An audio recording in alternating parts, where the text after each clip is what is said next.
Hello, everyone. Scott Zambella here with Team Titans Real Estate, based out of Realty Executives' hometown in Shelby Township, Michigan. And today, I want to give you a breaking news alert regarding real estate, and those of you who want to buy a house. And this affects those of you who sell houses, who are selling a house as well. So I'll give everyone a little bit of time here to get in so I can talk about it. But this has to do with interest rates. They're going up. I've been saying it since the beginning of the year. They've announced there's going to be multiple interest rates hikes throughout the year coming up, and this is a result. This is laws of physics, so to speak, when it comes to printing too much money. We've been saying for years, inflation is coming, inflation is here, and to counteract inflation, one of the things they have to do is raise interest rates. And as I said earlier in the year, interest rates are expected to go up multiple times. We already had one small interest rate hike that took us to around 4.25%. They just announced another interest rate hike that is about to take effect. And I want to show you this article here. Our friend Todd Bruce over at University Home Lending gave us the heads up about this, that a lot of these are happening tomorrow. For some of the programs, going from 4.25% up to 4.625%. It's almost a 0.5% interest increase. So what I want to show you is I'm going to quickly go through this article, and then I'm going to take you into the calculations here. Yes, that's exactly. Thank you, Mike Abdenauer at Caliber Home Loans, another wonderful lender of ours. Just chimed in here, and this is exactly what I was just talking about. Yep, going from 4.25 to 4.625. But this is also hitting other programs as well. So I just want to show you quickly this article.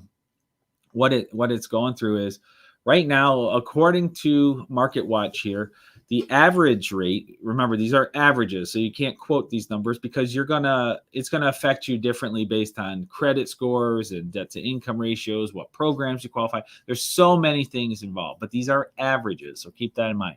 But the average rate on a 30-year fixed mortgage, according to this article, is 4.42% for the week ending March 24th. So that's today, okay? And what they're talking about is they're doing an increase, and this is the largest 2-week gain for the 30-year mortgage rate since 2009. Okay, so the average interest rates here are going up to by the end of the year towards 5%.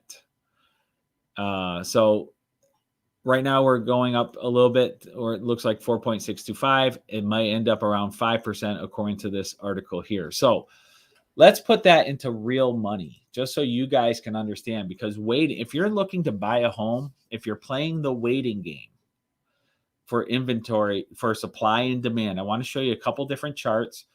First, I'll tell you the real money effect this has on you as a buyer, an increase of that much in interest rate. But then I'm going to show you what the current inventory is, because what I think is going to happen is this. Typically, the offset to higher interest rates is lower housing prices, because what happens is you can only afford so much per month of a house payment. And so when interest rates go up, that house payment increases, meaning you can buy less house. You have to buy a lower price house to get that same house, same monthly payment.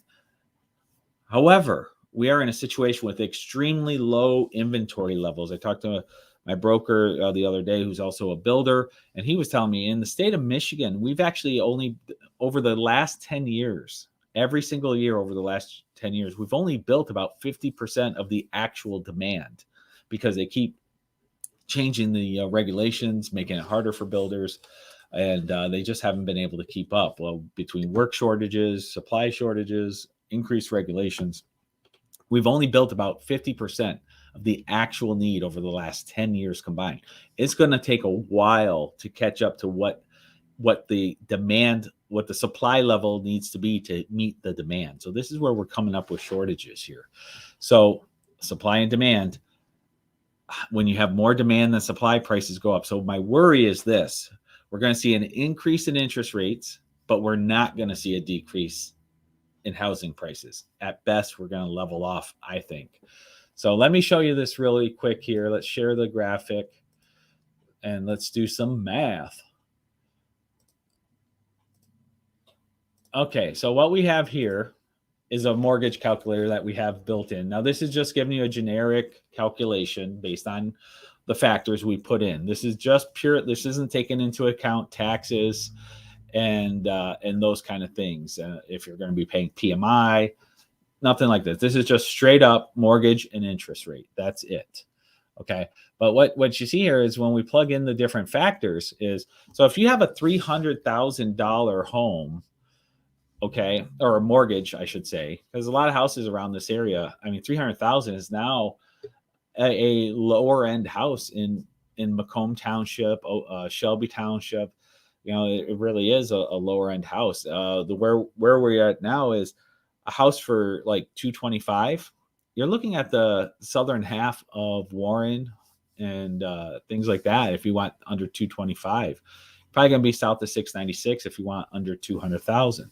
So there's prices have gone through the roof this last year, which, you know, I have buyers who wanted to play the waiting game 2 years ago, and they decided, you know what, we're going to wait to buy, and because they thought it was at the top of the market then, and we've gone up like 10% per year in those 2 years. So now, but their income didn't go up that much, so they can now afford much less house for what's on the market, and it doesn't look like it's going to drop. It really doesn't. But I'll show you those graphics in just a moment. But let me show you this. So if you have a $300,000 mortgage at 4.25% for a 30-year mortgage, you're going to pay just under $1,475 a month. Okay. With this increase of interest rate, when you go from 4.25 to 4.625, look what happens. It jumps up to $1,542 per month. Now, that might not sound huge. It's $67 extra per month.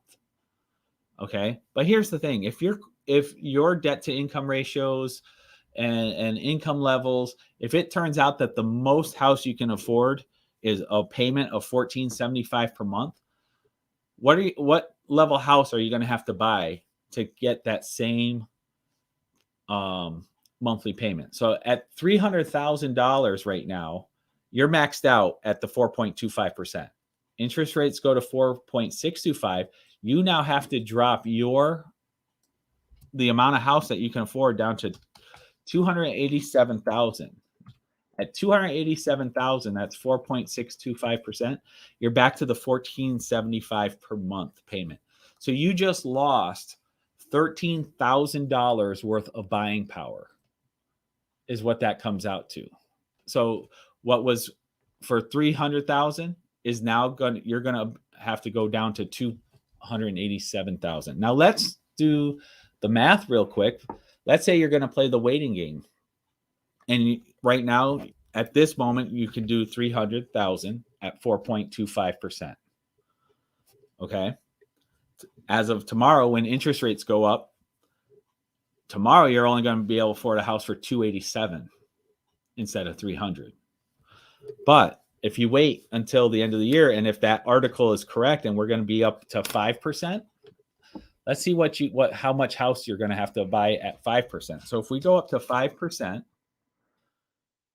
at $287, your payment goes up to $1,540. So now you're above what you can afford in this scenario. You can only afford $1,475 a month.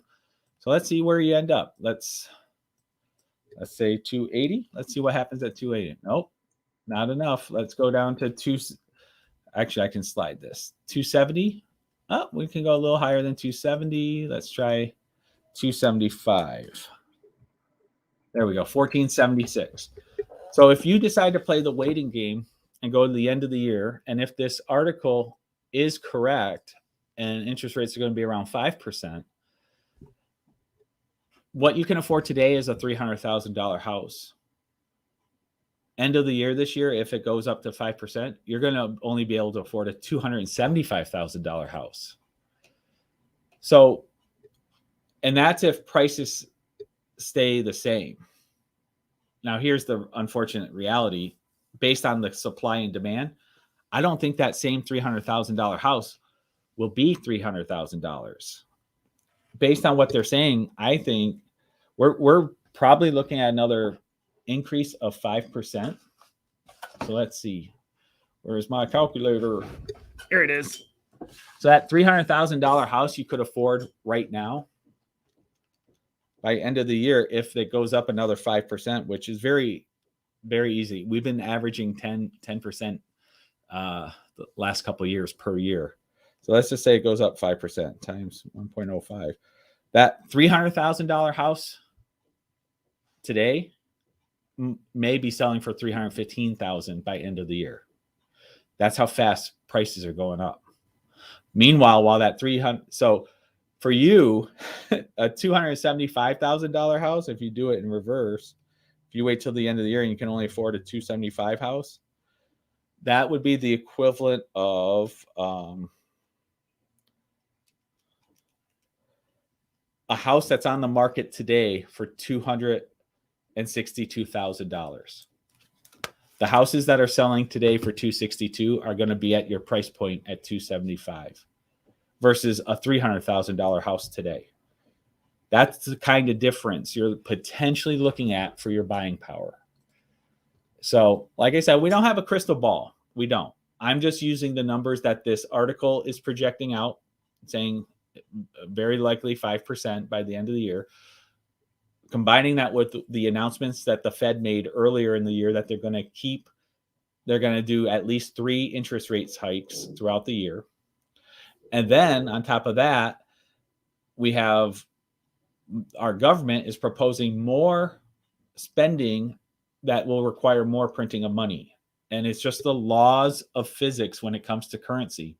The more money you print, the more inflation you create. The more inflation you create, the more you have to increase interest rates to offset the inflation, to get that money out of the system, to get that you're printing, to get the currency back to where it needs to be.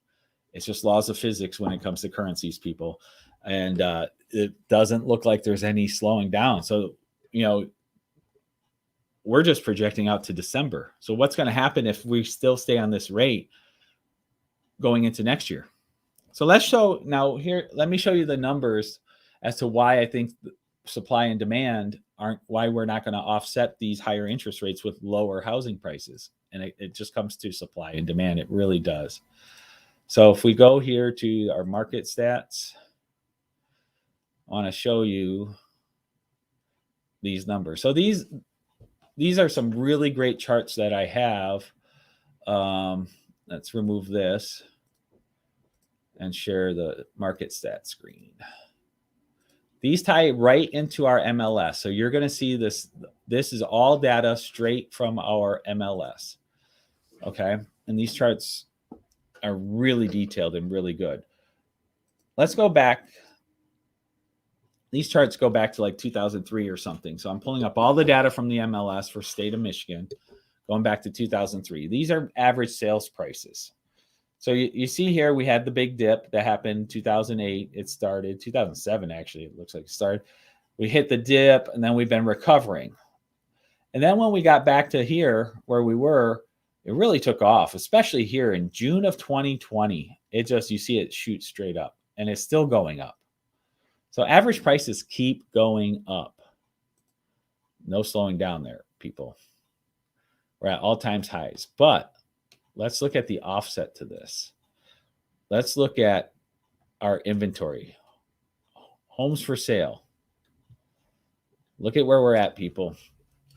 So this goes back to 2006. We averaged 37,000 homes for sale. Then we had the dip. That's where our inventory went through the roof. We had too much inventory at this time. Okay. And that's where you saw the offset to too much inventory is our prices were insanely low.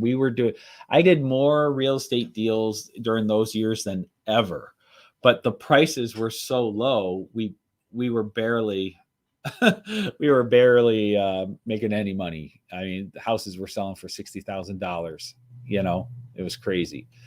So that's what you see here is, during this time, we had 61,000 houses on the market, which was too high. Then it started to correct. things were starting to look more normal here during 2010, 2011, 2012. We had some fluctuations. But then right here around 2015 is when we started to see the drop. And like I said, this is also goes into where I was talking about we were producing about for over the last 10 years about half of the inventory we need to do for new construction in the state of Michigan. So this is where it started to take an effect. Having not enough inventory, more and more houses were going off the market, and we had less and less because they would sell so fast. Down to 27,000 in 2020. Even during the COVID lockdown, we still were dropping in volume. And here we are today. This is as of the end of February. We're only at 14,700 houses, and that line has not slowed down. So with no huge surge in new housing coming on the market, there's no reason to believe this line is going to suddenly start going back up. There really isn't. So even if demand slows down, demand would have to come to almost a stop to really turn this around quickly. So that's where we're at. So hopefully that helps you guys. So basically what I'm saying is this: if you are in need of buying a house, life happens. If you're somebody who doesn't have to buy a house, you may decide you're happy where you're at. But people are getting married and they need to move out and get their own home. People are getting divorced and they have to sell the home and move into two separate houses. People are hitting a retirement age, or whatever reason they need to downsize and get rid of the current house and go to a smaller house, or vice versa. You start having kids and need more space. You're running out of space because the house when you were by yourself just is too small and you need those extra rooms. Or you're starting to work from home now. You need an extra bedroom.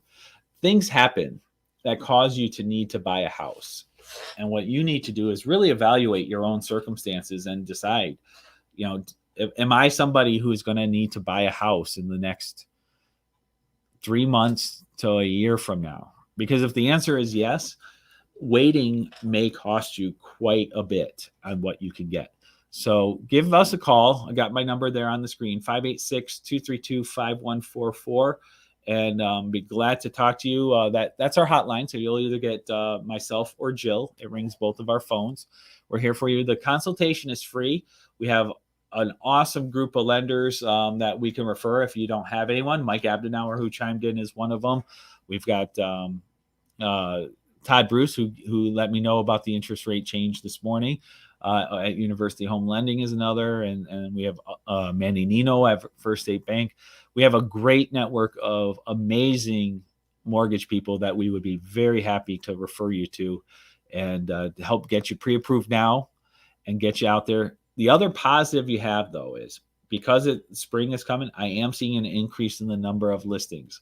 So there are houses, but we are still getting bidding. When it's a nice house, it's going fast. We have to react quickly. We have to make serious offers.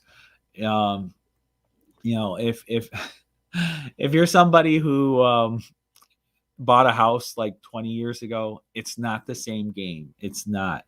You can't come in and just say, well, I'm automatically going to put in an offer of $50,000 below market value. Things are priced right. Things are priced to sell. So just want to give that heads up too. Also, a warning. I feel like I got to put this disclaimer out because of things that have been happening. Buyers are desperate to get these houses. And in the heat of competition, a lot of things are happening, like appraisal guarantees, waiving inspections. We advise all of our buyers that, these things are good things as far as, an appraisal helps if you got the right value for your house. The inspection lets you know what the condition of the house is. But if you want to move forward without, and waive these things, we will definitely do it for you. But we do want to warn you, there are potential consequences that could come of this. But we are in a heavy bidding season. And unfortunately, the reality is in many cases, if it's a nice house, you're not unfortunately going to get the house if you don't do these things. But there are risks that comes with it, and we will advise you of those risks so you can make a sound decision on whether or not you want to take those risks. But so anyways, once again, give us a call, 586-232-5144. I'm Scott Zambelli. Jill Webler is the better half of Teen Titans. And either one of us will answer the phone there if you give us a call. So have a great day, and we look forward to helping you. Take care.